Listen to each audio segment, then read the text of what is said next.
Lawsuits are piling up, but not against Pfizer or the CDC. Some vaccinated Americans are now suing their unvaccinated family, friends and co-workers, claiming they should have tried harder to warn them about the devastating side effects of the COVID shots. You heard that right. After years of mocking, censoring, and isolating anybody who questioned the narrative, they're now saying we didn't do enough to stop them. And now, with health problems mounting, sudden strokes, heart issues, and aggressive cancers, many of the vaccinated are waking up and looking for somebody to blame. This is the new narrative. Regret turned to entitlement. But if they really think the unvaccinated are responsible, wait till they see what the latest research is uncovering. Because for many, the real fallout is only just beginning. Before we dive in, a quick word about our partner VP.net, the next generation of private browsing. VP.net is the only VPN designed with true zero logging architecture. That means, unlike other VPNs, it literally can't track you. So even if governments or bad actors come knocking, there's nothing to hand over. It's that simple.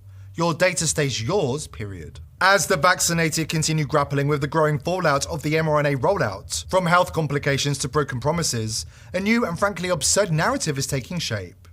That the unvaccinated are somehow to blame for not doing enough to stop them. Yes, you heard that right. In a recent op-ed written by a fully vaccinated author, she claims the unvaccinated have blood on their hands. Not Pfizer, not the CDC, not the corporate media, but the very people who try to warn everybody.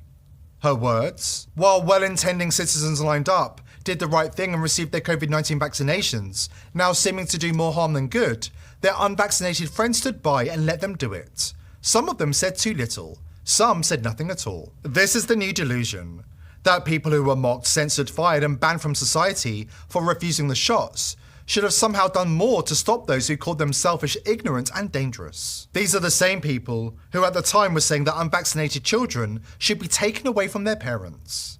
3 short years ago, nearly 50% of Democrats believed that unvaccinated people should be rounded up and held in camps. We must never let them rewrite history or erase how they treated the unvaccinated.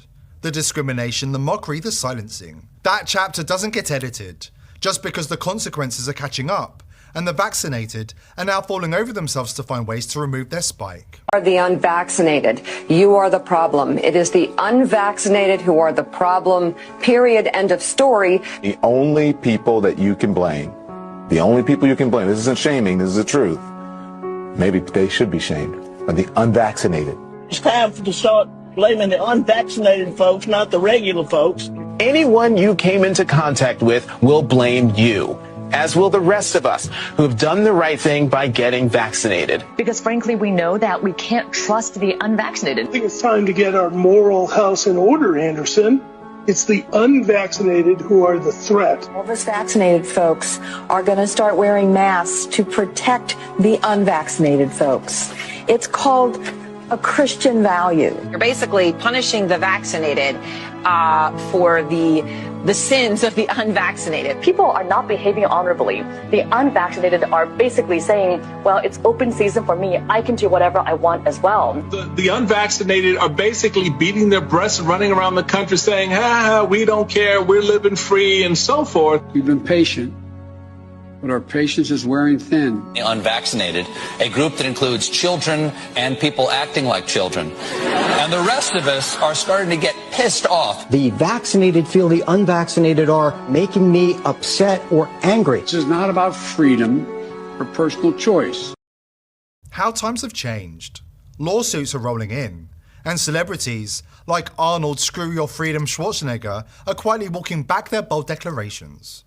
To do social distancing, washing your hands all the time, and not just to think about, well, my freedom is being kind of disturbed here. No, screw your freedom.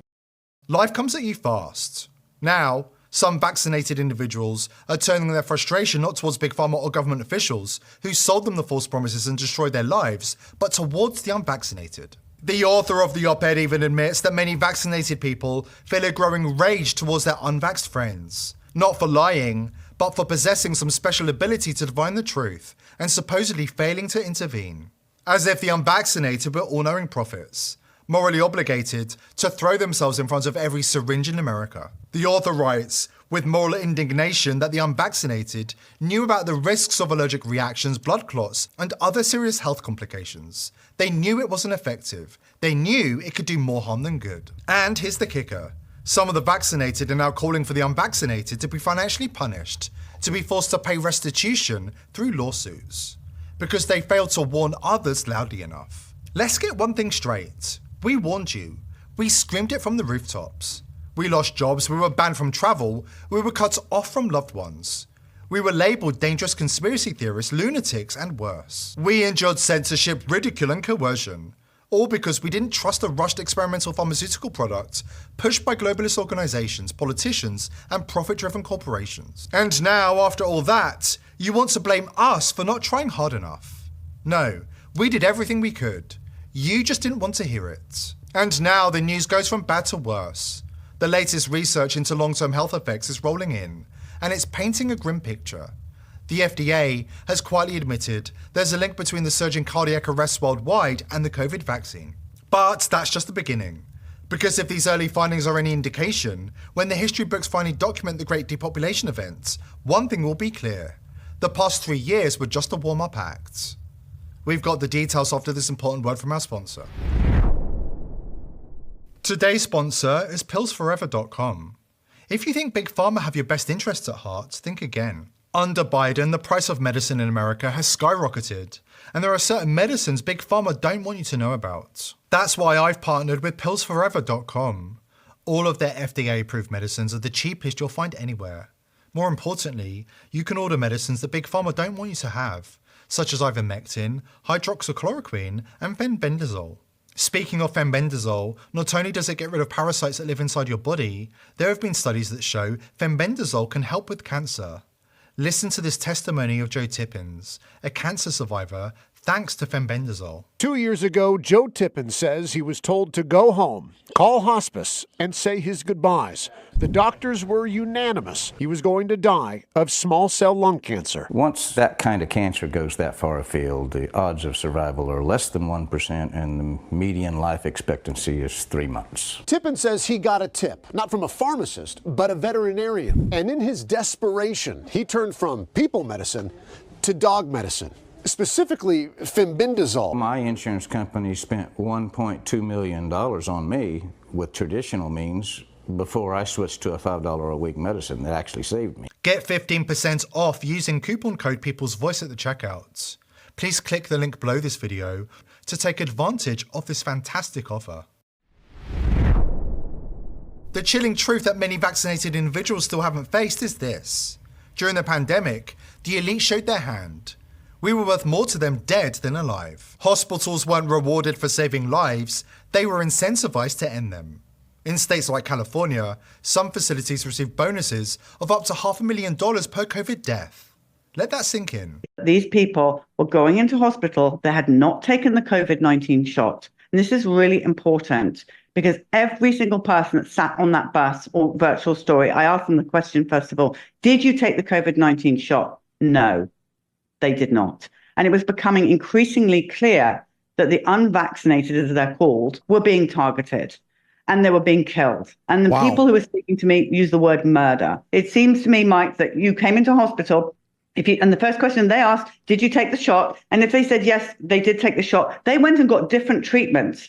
The ones who did not take the shot, unvaccinated, were straight into remdesivir, ventilation, fentanyl, a cocktail of drugs, and killed on those ventilators over and over again. Okay, that's a very strong accusation, but let me add to it that I've interviewed other guest lawyers who have pointed out that the hospitals were financially incentivized to produce COVID-related deaths because some of them received in California as much as about $500,000 per death if someone was diagnosed with COVID beforehand. Do you think that kind of financial incentive played a role in this flow chart that you're describing right now? 100%. We have coders and whistleblowers, people working inside the hospital, telling us that they were just jabbing people for this COVID test. And they would keep going over and over again until they got a positive. The minute they got a positive, tick that box, that's some money. On to the next thing, remdesivir, big tick for that. And they were showing us on the death medical records how much they were getting paid for every single drug and cocktail and equipment that was used on them. And it was $500,000 plus per person, big money. And as one person told me, my daughter was worth more dead than alive, and they took her.